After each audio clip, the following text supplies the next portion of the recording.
How to leave a Discord server. That's what I will show you in this video.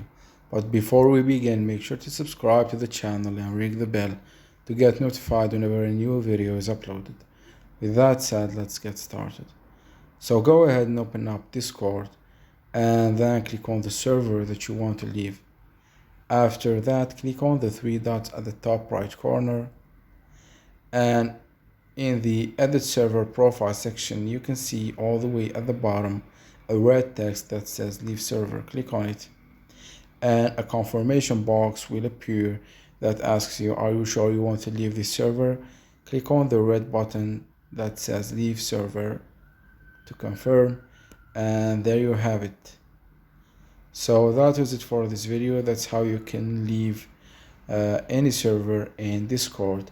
If you have any questions, please leave them in the comment section down below. With that said, see you in the next video.